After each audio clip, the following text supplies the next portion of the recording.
In this series, we are laying out the case that Roman elites created Christianity and the figure of Jesus as part of a first-century psychological operation, and that the New Testament texts were religious political propaganda produced by the Romans. Their agenda was to commandeer the Jewish Christian ideology of the revolutionary zealots and redefine its doctrine of violent rebellion into one of peace and submission, and that this is where the religion we know as Christianity comes from. The Romans that undertook this project did so to prevent the outbreak of another war that could destabilize the political order of the day and to absorb this form of Jewish religion into the empire. In this video, we are going to discuss specifically which Romans are the likely figures behind this operation. The evidence points directly at Emperor Titus Flavius from the Flavian family of Roman emperors. It appears to be Emperor Titus who commissioned the creation of the figure of Jesus and the New Testament gospel story of his life, as Roman state propaganda disguised as new Jewish scripture. We have shown in the previous video in this series that Jesus' prophecy of the second coming of Christ was truly predicting the coming of Emperor Titus at the siege of Jerusalem. The second coming of Christ has already happened. Jesus was telling us it was Emperor Titus. The first Flavian emperor, Vespasian, was born to a middle-class family of Roman tax collectors. He undertook a career in military and political life. He became a leading general in the army and was elected to the office of consul. Vespasian was appointed by Emperor Nero to lead the Roman army to quell the rebellion in Israel in the year 66 CE. During the campaign, Emperor Nero died, plunging the empire into political upheaval as Nero had not produced a legitimate heir. Vespasian made his bid for the throne in Rome. His eldest son, Titus Flavius, who had followed his father into military and political life, took over control of the legions in Judea and led the Roman army in the defining battle of the war, the famous siege of Jerusalem. Vespasian became emperor. Titus razed Jerusalem to the ground and concluded the Flavian campaign in Judea. Titus inherited the throne upon his father's death in 79 CE. It is likely during this period that the Flavian emperor had the New Testament gospel story of Jesus' life produced. The Flavian emperors had close ties to the Alexanders. The Alexanders were a Roman Jewish family based in the capital city of Egypt, Alexandria, the breadbasket of Rome. They were Roman tax collectors and leaders of the large Jewish community in the city. The Alexanders were political power players in Rome. Contemporary historian Josephus, writing during the 1st century, reports that Tiberius Alexander was the wealthiest man in the empire after inheriting his father's enormous estate.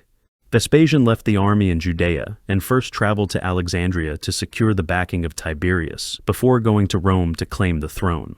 Josephus reports that Tiberius was the first figure of power and influence to declare his support for the Flavians' bid for emperor. The two families formed a powerful political alliance. The Flavians claimed the throne of the empire at the zenith of their fame and glory. As a result of leading Rome's legions in Israel, they were backed by the power of the immense wealth of the Alexanders.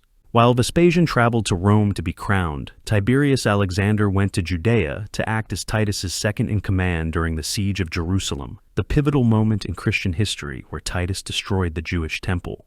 Notably, Tiberius Alexander's uncle was Philo Judaeus, also known as Philo of Alexandria. Philo was the most famous Jewish philosopher of the 1st century. He has often been described as a proto-Christian as a result of his prolific works synthesizing Jewish and Roman philosophy. His ideas are often cited to have directly influenced the theology of New Testament Christianity. Then we have the Herods. The Herods were another Romanized Jewish family who Rome had installed as kings of Judea to replace the uncooperative Hasmoneans. This family was able to maintain rulership of the Roman province for over a century, as their allegiance was ultimately with the empire. King Herod Agrippa II fled Judea at the onset of the Jewish Christian uprising and returned alongside the Flavians, fighting on the Roman side to put down the Jewish revolt. The Herods had close ties to the Flavians and the Alexanders. King Herod's sister, Princess Berenice, had been married to Tiberius Alexander's brother Marcus before his untimely death. Both King Agrippa and Berenice accompanied Titus back to Rome following the fall of Jerusalem. Titus took the Jewish princess as his mistress, and they are reported to have acted as husband and wife for many years, although the Roman public sensitivities meant that they would not accept the emperor's official marriage to a foreign wife. St. Paul, the man responsible for the earliest New Testament Christian writings, was a Herodian. Both King Herod and Princess Berenice are mentioned in the book of Acts as having known St. Paul. This ties two key members of Titus's inner circle directly to Paul. The book Operation Messiah, published in 2008, makes the case that St. Paul was a Roman agent via the Herodians. The author suggests that Paul was a paid agent of the Herodian rulers, tasked with infiltrating the Jewish Christian rebels operating in Judea in the years leading up to the war. The theory goes that this infiltration operation was then expanded, and Paul was tasked with creating a new sect of Christianity to counter the authentic revolutionary Jewish Christian movement. This sect, led by Paul the Herodian and Roman agent, would push a message of peace and cooperation with the ruling authorities. Operation Messiah does not stray into the field of Romance Provenance Theory, nor does the author make any comment about it in the book. However, this thesis dovetails perfectly with this theory, and explains how the operation to counter and co-opt the revolutionary message of the original Jewish Christians began with the Herodians, serving at the behest of the Roman Empire. St. Paul and Operation Messiah will be the subject of its own video. So, here we have the nexus of a powerful political faction in Rome. Between the moneyed proto-Christian Alexanders, the Roman client king Herodians, and the Flavian Emperor with the Jewish princess, de facto wife, we have a network with the means and motive to produce the New Testament Christian doctrine. This political faction's wealth and power depends primarily upon the stability of the empire's status quo. The rise of the Jewish Christian rebels had preceded the end of the first imperial dynasty of Rome. Under their rule, a resurgence of the Jewish Christian revolutionaries and the resulting political upheaval would threaten to do the same, this time leaving the Flavians as the victims. This threat must be addressed, and it is this group of families who are directly responsible for governing Judea, the hotbed of Jewish Christian revolutionary fervor. The heads of all three families led the Roman siege of Jerusalem and the destruction of the Temple, a defining moment for both their rise to ultimate power and New Testament Christianity. This moment, as we have demonstrated, is also the moment where Emperor Titus Flavius is revealed as the second coming of the Jews' Christ according to Jesus' prophecy. These Roman Jews within Emperor Titus's entourage would certainly have considered Titus to be their Christ, at least insofar as it ensured their positions of money and power. A form of Christianity which quelled rebellion while championing Rome's authority would allow these Romanized Jewish elites to continue their lucrative allegiance to the Roman state while, at least nominally, maintaining their Jewish identity. For the Flavians, legitimization of their rulership in front of the Roman public, including their Jewish subjects, would have been of critical importance if they were to last. If their Julian predecessors maintained divine justification to rule, then nothing less would suffice for the Flavians. And the record tells us exactly that. Titus certainly was the Messiah of the Jews, according to the Romans. All three contemporary Roman historians of the time record as such. Tacitus, regarding the Jews, writes, "The majority firmly believed that their ancient priestly writings contained the prophecy that this was the very time when the East should grow strong, and that men starting from Judea should possess the world." This mysterious prophecy had in reality pointed to Vespasian and Titus, but the common people, as is the way of human ambition, interpreted these great destinies in their own favor, and could not be turned to the truth even by adversity. Suetonius, within the chapters on Vespasian in his early 2nd century book, The 12 Caesars, writes, "There had spread over all the Orient an old and established belief that it was fated at that time for men coming from Judea to rule the world. This prediction, referring to the Emperor of Rome, as afterwards appeared from the event, the people of Judea took to themselves." Josephus, in his 1st century account of the Jewish war, states, "But now what did most elevate them in undertaking this war was an ambiguous oracle that was also found in their sacred writings, how, about that time one from their country should become governor of the habitable earth. The Jews took this prediction to belong to themselves in particular, and many of the wise men were thereby deceived in their determination. Now, this oracle certainly denoted the government of Vespasian, who was appointed emperor in Judea. Here we have explicit examples of Roman elites of the time, one being no less than a member of the Flavian imperial family, inserting themselves into the ideological arena of Jewish Christianity, redefining and reshaping it to their liking. All three declare that the Jews got it wrong. Their Messiah, their Christ, is not a world-conquering Jew, but is in fact the leader of their sworn enemy, the Roman emperor himself. This is an astonishing fact, which appears to have been completely ignored by history. Curiously, it is these three historians who are cited as recording the existence of Jesus of Nazareth. It is also worth noting that all three of these historians are directly associated with the Flavian imperial family. Suetonius worked for emperors Trajan and Hadrian in the early 2nd century. Emperor Trajan was the son of another Roman general who campaigned under the Flavians during the war in Israel. Suetonius acted as imperial secretary to Emperor Hadrian, keeper of the imperial archives, and advisor of cultural matters to the emperor. Tacitus was a Roman elite trained in rhetoric and law. He undertook a career in public life and moved within the elite patrician class in Rome. He worked as a member of the priestly college that managed and supervised foreign cults. Tacitus explicitly credits Vespasian for his rise to prominence, as well as Titus and Domitian for their continued patronage. Flavius Josephus, commonly known as Josephus, was born into the royal Jewish priestly class in Judea. He led the Jewish Christian rebel forces in the defense of Galilee that were ultimately defeated by Vespasian at the siege of Jotapata. Josephus surrendered and defected to the Roman side. He declared his allegiance to the Flavians and prophesied that they would rise to the throne of the empire. He was freed, granted Roman citizenship, and took the name Flavius after being adopted into the Flavian imperial family by Vespasian. He worked for the Flavians as their imperial court historian and produced the histories which are the foundation of our understanding today of the history of the Jews and the Great Jewish War. Josephus studied with all three Jewish religious sects, and so was equipped with the knowledge essential for the production of any new Jewish scripture.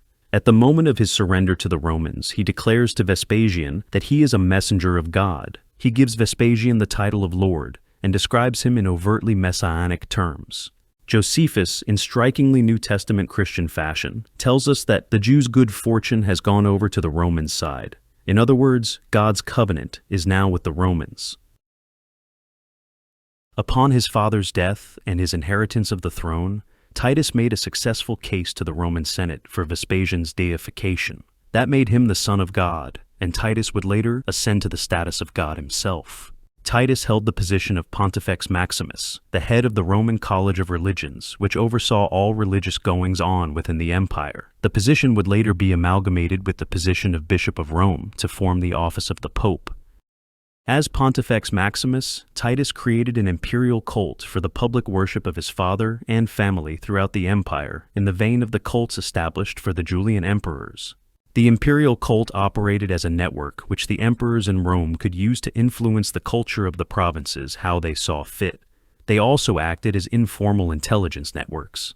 The Flavian cult was vital for the legitimization of their fledgling imperial dynasty. It had its own priesthood, bureaucracy, as well as rules and regulations, and was established throughout the provinces of the empire. This included the areas associated with early New Testament Christianity. It is likely that the Flavians' gospel story of Jesus was propagated and managed through the bureaucracy of this Flavian cult.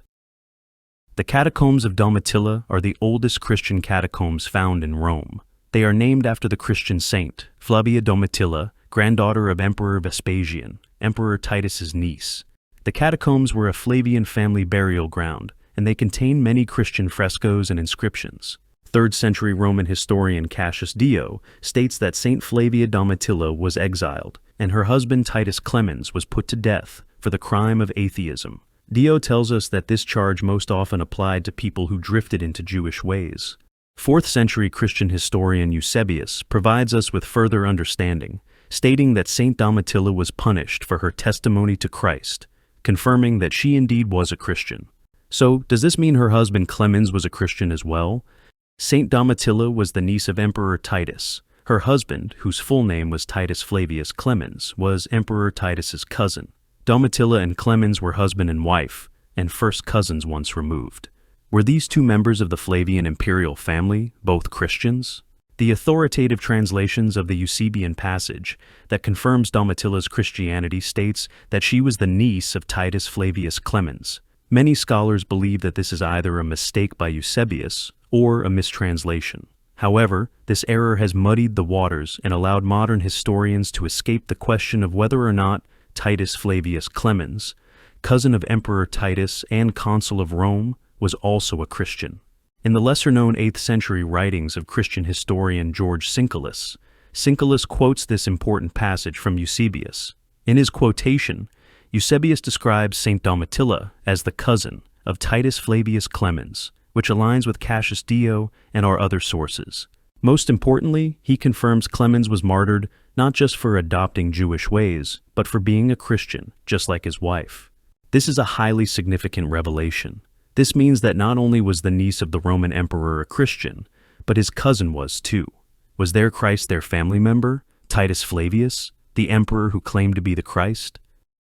Emperor Domitian was the second son of Emperor Vespasian and younger brother to Emperor Titus. He was much younger than Titus and was not involved in his father's and brother's exploits in Judea, nor their claims of messiahship.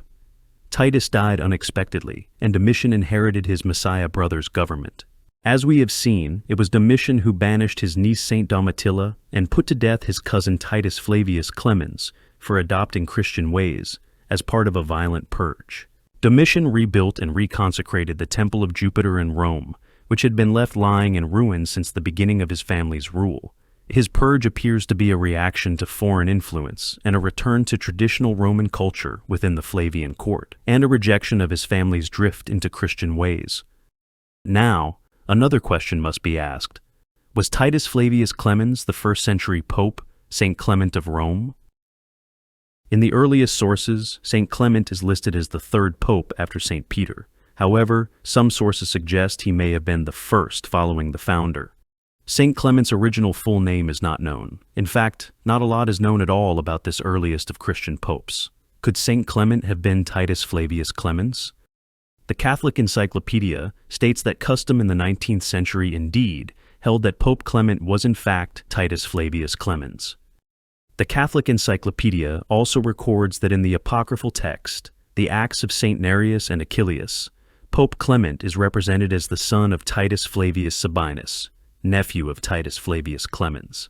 This places him as a Flavian regardless. However, if we consider that the authors are referring to Titus Flavius Sabinus II, Vespasian's brother, that would make Pope Clement the cousin of Titus, husband of Saint Domitilla, Titus Flavius Clemens. Saint Nereus and Achilles were two of the earliest Christian martyrs and saints. Funnily enough, they were Roman soldiers and servants of Saint Flavia Domitilla and were likely victims of Domitian's purge. This gives us two more first-century Christian saints from the Roman imperial household. Another interesting piece of evidence to consider is that the full name of the second Saint Clement of Alexandria, was Titus Flavius Clemens. It is well within the bounds of reason to speculate that Saint Clement of Alexandria inherited his name from his predecessor, Saint Clement of Rome. There is also a report by a cardinal of an inscription found in the 5th century church dedicated to Saint Clement of Rome that read, Flavius Clemens, Martyr, which again corroborates the theory. The original site of the church was founded during the 1st century. Titus Flavius Clemens, cousin of the self-proclaimed Christ of the Jews and Roman emperor, is almost certainly the 1st century Christian pope, Saint Clement of Rome. The lone piece of writing we have from Saint Clement is his letter to the church in Corinth. Saint Clement is writing from Rome, where he is directing the church leaders how to organize their church as if it was a Roman legion. Perplexingly, right during the church's most nascent state, we have what appears to be a rigid hierarchical structure. This hierarchical structure's head resides in Rome and appears to be part of the imperial family. Saint Clement is directing the Corinthian church to conduct themselves as if they were a Roman legion of all things. The imperial family, along with the Roman legions, are supposed to be the enemy of the Christians. Christians are an underground rebel group of Jewish religious fanatics, hell-bent on revolution and the overthrow of the Roman ruling order. So many members of the Flavian imperial family being directly linked to the earliest moments of Christianity simply does not reconcile with our conventional understanding of its origins. However, it does make sense if New Testament Christianity is understood as a separate, Roman state-controlled revision produced in response to the original, revolutionary Jewish Christian ideology. The 1st century was an era of Jewish Christian rebellion in Roman history. The Jews and the Romans were engaged in holy war. It was the Flavian generals who prosecuted Rome's military response, and it was the Flavian Emperors who prosecuted Rome's religious response. The Flavian family and their associates from the powerful Roman Jewish families of the era have a plethora of ties directly to the foundations of all things New Testament Christian. This is inexplicable within our current understanding of Christianity's origins. Emperor Titus Flavius claimed to be the Christ, and the people surrounding him had the means and the motive to produce the New Testament literature. In the next video, we are going to analyze the politics of the New Testament. If the New Testament documents are the literature and story of a Jewish rebellion against their Roman rulers, then that is what we should expect to see resulting from an analysis of the political framing within the texts. A truly objective analysis reveals quite the opposite. We are going to present the evidence that the New Testament literature is astonishingly pro-Roman in its politics, and how plainly obvious it is to see once the dogmas of our current understanding of its origins is set aside. Thank you for watching. Please like the video and subscribe to the channel. If you appreciate this content, support the channel and become a Patreon. Links are in the description.